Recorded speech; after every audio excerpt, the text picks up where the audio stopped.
So here is our man Bruno Bridges. His current ability and potential ability are what they are. He's pretty much peak. I mean, he's 25 years old now. He's made 162 appearances for Stockport. What is it about him that makes him so good? Like, you can see, he's the 5th best right back we have at the club. Camp Maz will ignore him for now, but Kit Kat and Saferings should be outperforming him. Even someone like Thomas Matthijssen should be outperforming him, and he's like 7 years younger. Bruno is on a new deal, by the way. So what is the difference between Bruno Bridges and these two, and why is he overperforming? Now, it's easy to say the stars are not rating him properly, and that's fine, but usually sometimes the stars don't. For example, like Charlie Dyer, I feel like his star rating should be higher. However, Bruno Bridges' attributes don't suggest to me that he should be fantastic, but let's compare. The closest comparison we can really have to him is Saferings, who of course has played, 20 times this year, whereas Kit Kat's played once, I think, so we can't really do a fair comparison on this year's stats. So, looking at this, the only area in obvious improvement for Bruno Bridges is he's slightly faster than Ingo Saferings. Everywhere else, Saferings is better than him in virtually every way, but we'll just check this ourselves. So, Bruno's a better leader on the pitch, he has better concentration and he's more determined. He also has slightly better balance and better pace.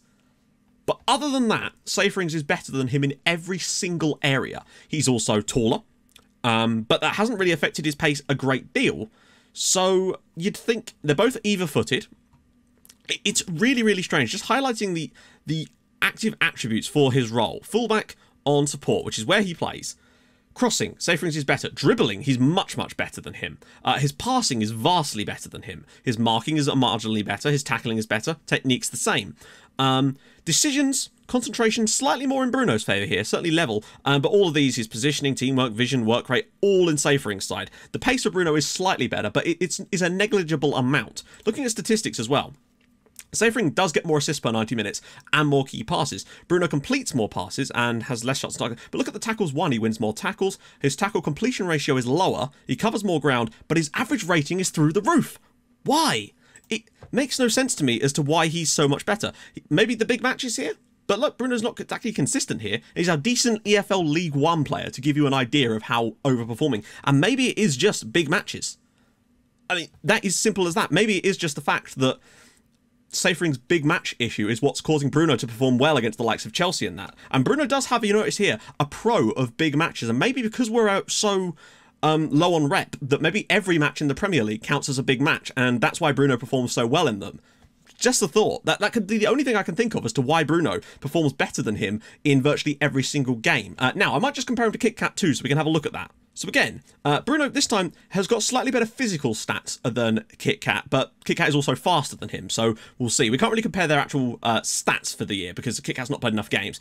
But looking on the attributes again, now, Bruno does have slightly better crossing and his corners are better too, but that's really irrelevant. Kit Kat dominates him on everything else, passing, his technique, his tackling. Leadership again is Bruno, but concentration and decisions are better, as is Bruno's work rate. His balanced jumping reach, see, Bruno's a lot more closely matched to someone like Kit Kat than he is to Saferings. Saferings should be blitzing him for the most part, and Kit Kat is also shorter, which I think means that winning headers potentially is something Bruno is better at doing, but then also Saferings should be winning everything. He's 6'5" for crying out loud. He's like a giraffe on the wing.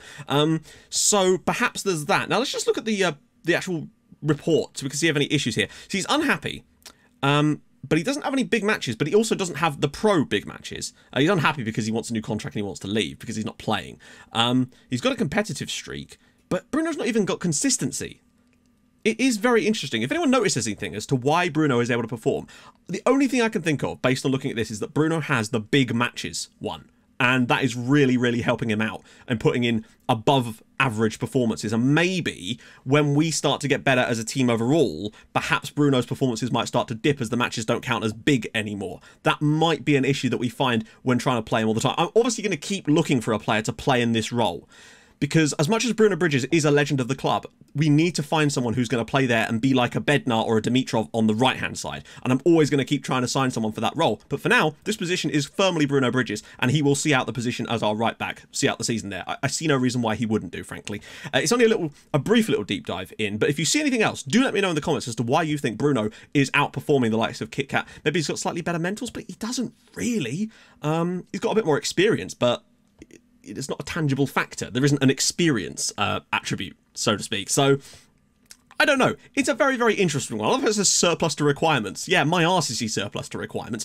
Anyway, I think this probably would have been a little 5 or 6 minute extra video, so we're going to jump back into the main video now.